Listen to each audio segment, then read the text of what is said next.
अपने बहुत से पेशेंट्स को बोलते हैं कि आप जर्नल लिखिए। जर्नल लिखने का मतलब होता है कि आप अपने इमोशंस को, अपनी फीलिंग्स को पेन के माध्यम से, पेंसिल के माध्यम से एक पेपर पे उतारिए, एक डायरी में उतारिए।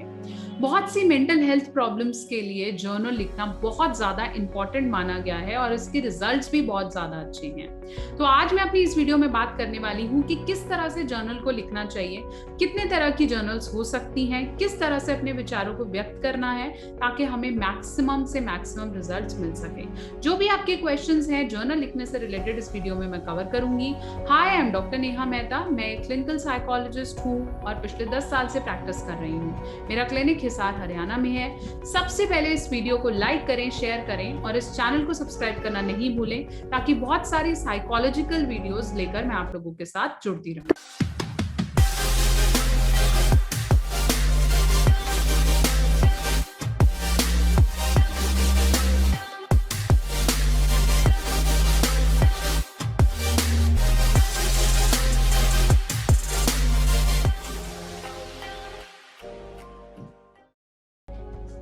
तो चलिए मैं आपको बता रही थी कि जर्नल लिखना क्या होता है। जर्नल एक ऐसा तरीका है जिससे आप अपने बहुत सारे अनगिनत विचार, पैटर्न्स, फीलिंग्स जिनको सुनने वाला कोई नहीं है, उसको हम एक किताब पर, एक कॉपी में, एक डायरी में, एक पेपर पर उतारते हैं। सबसे पहले जानते हैं कि इसका पर्पस क्या होता है। बहुत बार जब हमारे पास सुनने वाला कोई इंसान नहीं होता या हमें ऐसा लगता है कि हम अपने पेरेंट्स को क्या बताएं, फ्रेंड्स को क्या बताएं, कोई ऐसी बातें जो मुझ तक रहनी बहुत ज्यादा जरूरी है, चाहे कम उम्र में सेक्सुअल इन्वॉल्वमेंट है, चाहे किसी का पैसा लेना देना है, चाहे किसी ऐसी तरह की बात जो मैं 10 लोगों से नहीं शेयर कर सकता हूँ, प्रोफेशनल लाइफ को लेकर है, पर्सनल लाइफ को लेकर है, वो चीजें बहुत बार जब हम अपने अंदर रखते हैं तो वो बहुत ज्यादा कुंठित हो जाती हैं, घूमती रहती हैं, हमें परेशान करती हैं। ऐसे में अगर मैं प्रोफेशनल हेल्प भी नहीं ले सकता हूँ तो आप जर्नल कर सकते हैं। जर्नल बहुत ज्यादा आपको वेंटिलेट करने के लिए हेल्प करता है। इसका सीधा सा एजेंडा है कि अगर मेरे पास कोई किताब है ना, तो मैं उसे, इसकी इतनी कैपेसिटी है, मैं इसके अंदर इसकी कैपेसिटी की चीजें भर दूं, लेकिन मैं हद से ज्यादा चीजें भर दूं तो ये ओवरफ्लो हो जाएगा, ये फैल जाएगा। तो ऐसे ही हमारा दिमाग है, अगर हम फालतू की चीजें जो हम किसी और से शेयर नहीं कर सकते, हमारा मन अपने आप ही क्वेश्चन बना रहा है, अपने आप ही आंसर दे रहा है, तो डेफिनेटली एक ना एक दिन मुझे एंजाइटी हो जाएगी, मुझे प्रॉब्लम्स हो जाएंगी जिसके सॉल्यूशन मुझे नहीं मिलेंगे और फिर लोग पूछेंगे कि क्या प्रॉब्लम है, तो मैं उन्हें शेयर भी नहीं कर पाऊंगा। तो फिर ऐसे में जर्नल हेल्प करती है। बहुत बार लोग मुझसे ये क्वेश्चन पूछते हैं कि मैम जब हम कागज पेन पे लिखते हैं तो हमें डर लगता है कि कोई पढ़ लेगा। तो जर्नल का सिर्फ एक तरीका ही नहीं होता है कि आपको शब्दों में व्यक्त करना है। जर्नल के और बहुत सारे और बहुत अच्छे अच्छे तरीके हैं जो मैं इस वीडियो में एक एक करके आपको बताऊंगी। सबसे पहले हम बात करेंगे कि जर्नल लिखने के बेनिफिट क्या होते हैं। Benefit number 1, expression of thoughts and feelings. आप ज्यादा से ज्यादा थॉट्स और फीलिंग्स को एक्सप्रेस कर सकते हैं। दूसरा, मेंटल क्लियरिटी। आपको बहुत बार क्लियरिटी मिल जाती है क्योंकि जब भी हम कागज पर लिखते हैं तो उसमें थोड़ा समय लगता है और फिर हमें उसके प्रोबेबल सॉल्यूशंस लिखने से पता चलने लग जाते हैं। Third, it connects us to self. हमें ये खुद से कनेक्ट कर देता है। जब हम कागज पे लिख के खुद से ही बात करते हैं तो हमें खुद में ढूंढने में पता चलता है कि हमारे अंदर कहाँ कहाँ मिस्टेक्स हैं। तो फोर्थ बेनिफिट ये हो सकता है कि अगर मेरे कोई नेगेटिव पैटर्न्स है, कोई पर्टिकुलर नेगेटिव थिंकिंग है, तो अगर मैं पहला सेंटेंस भी नेगेटिव है, दूसरा भी नेगेटिव है, तीसरा भी नेगेटिव है, तो हमें समझ में आ जाता है कि ये मेरे अंदर कुछ चेंज करने की जरूरत है और यहाँ से आपका चेंज करने का प्रोसीजर स्टार्ट हो जाता है। फिफ्थ, हमारा गोल अच्छा बन जाता है, हमारी मेमोरी अच्छी हो जाती है क्योंकि जब हम लिखते हैं तो ऑब्वियसली वो सेट हो जाता है और गोल बनाने में भी बहुत ज्यादा हमारे हेल्पफुल होता है। साथ साथ हमारा स्ट्रेस, हमारी एंजाइटी रिड्यूस होती है। बहुत बड़ी बड़ी मेंटल हेल्थ प्रॉब्लम्स में भी डॉक्टर आपको यही सॉल्यूशन देते हैं कि आप डायरी जरूर लगाएं, अपनी जर्नलिंग करें, एक्सरसाइज करें। तो जर्नलिंग के अनगिनत और बहुत अच्छे फायदे हैं, जैसे मेडिटेशन के बहुत ज्यादा अच्छे फायदे हैं, लेकिन इन्हें करना कैसे है अब आप इनको समझेंगे। सबसे पहला तरीका, जब भी आप जर्नल लिखने लगे, हमेशा ये सोचें कि मुझे अपने आप को 100% खाली करके उठना है। दूसरा, हमेशा पर्पस के साथ स्टार्ट करें।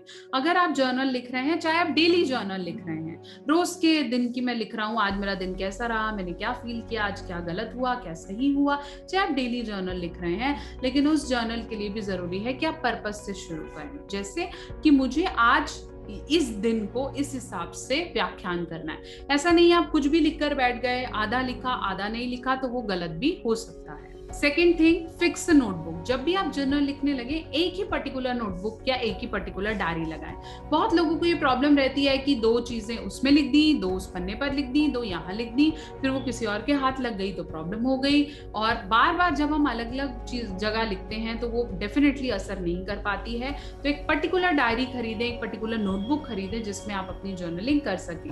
बहुत से मेरे पेशेंट्स जिनको जब मैं सीबीटी थेरेपी करा रही होती हूँ तब मैं बोलती हूँ कि आप एक पर्टिकुलर डायरी जरूर लेकर आए, कुछ कलर्ड पेन्स लेकर आए जिनसे हम आपकी जर्नल राइटिंग शुरू कर सकें। Fourth, always set a time and a place to write the diary. ऐसा नहीं है कि जब भी आपको टाइम लगा आपने तब लिखना शुरू कर दिया। साथ साथ हमेशा समझें कि एक पर्टिकुलर स्पेस पर ही मुझे वो लिखना है। इसका मतलब है कि अगर मैं रोज रात को 10 बजे लिखता हूँ तो कोशिश करूँ कि मैं रात के समय ही अपनी जर्नल वेंटिलेशन का कार्यक्रम शुरू करूँ।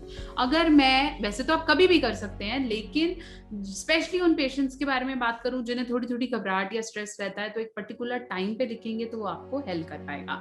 स्पेस भी हो सकता है कि जब मैं बेड पे बैठूंगा तभी मैं करूंगा, या जब अपनी स्टडी पे जाऊंगा तभी मैं करूंगा। इस तरह की आप पर्टिकुलर फिक्स फ्रेम पर भी करेंगे तो आपको बहुत ज्यादा बेनिफिट मिलेगा।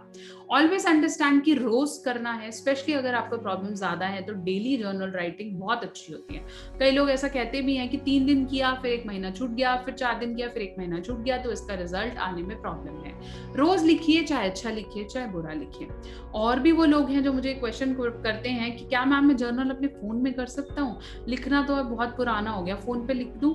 नहीं, जर्नल राइटिंग हमेशा पेन पेपर के माध्यम से आपको अपने हाथों से ही करने की ज्यादा जरूरत है।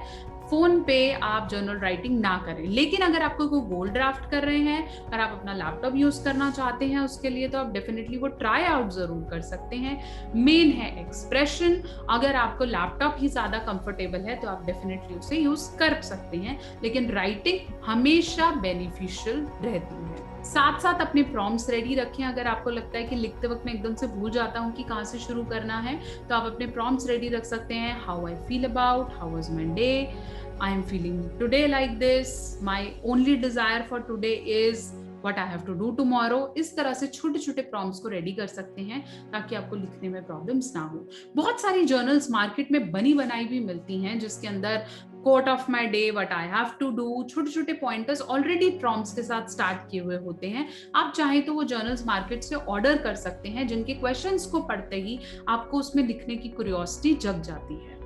अब मैं आपसे बात करती हूँ कि कितने तरीके की जर्नल्स हो सकती हैं। मेजरली देखें तो जर्नल 2 तरीके की होती है। एक तो है एक्सप्रेशन जर्नल, जिसे हम वर्ड जर्नल कहते हैं। आप रोज उसमें लिख रहे हैं, आप हिंदी भाषा का प्रयोग कर रहे हैं, इंग्लिश भाषा का प्रयोग कर रहे हैं, शब्दों के माध्यम से आप अपनी फीलिंग्स को व्यक्त कर रहे हैं। इसे हम वर्ड्स जर्नल कहते हैं। कई लोग जर्नल्स लिखने की बजाय ड्रॉ करने की कोशिश करते हैं। जैसे अगर उन्हें बुरा फील हो रहा है तो वो सैड लिखने की बजाय एक गोल सा चेहरा बनाकर आंसू बहते हुए या सैड सा फेस उसमें ज्यादा ड्रॉ करना पसंद करते हैं, जो कि एब्सोल्युटली ओके है। अगर आपको इस चीज का डर लगता है बहुत बार कि कोई पढ़ लेगा, तो आप राइटिंग की जगह कलरिंग या ड्रॉइंग या इस तरह की जर्नल्स भी लगाएंगे तो भी वो आपको मदद कर सकता है। बेसिक तरीका है एक non judgemental expression of feelings, जहां से मुझे कुछ नेगेटिव ना आए, मैं पॉजिटिव डायरेक्शन में मूव करूं, साथ साथ मैं भरूं ना, मैं खाली होता जाऊं। तो जर्नल राइटिंग हर तरीके की नेगेटिव फीलिंग से आपको पॉजिटिव की तरफ लेकर जाएगी, और इससे अच्छी थेरेपी डेफिनेटली खुद करने के लिए नहीं हो सकती है। तो अगर आप अभी भी नहीं लिखते हैं तो लिखिए, रेगुलरली लिखिए, खुद को उसमें एंगेज रखिए और देखिए फिर आपको किस तरह के बेनिफिट्स मिलते हैं।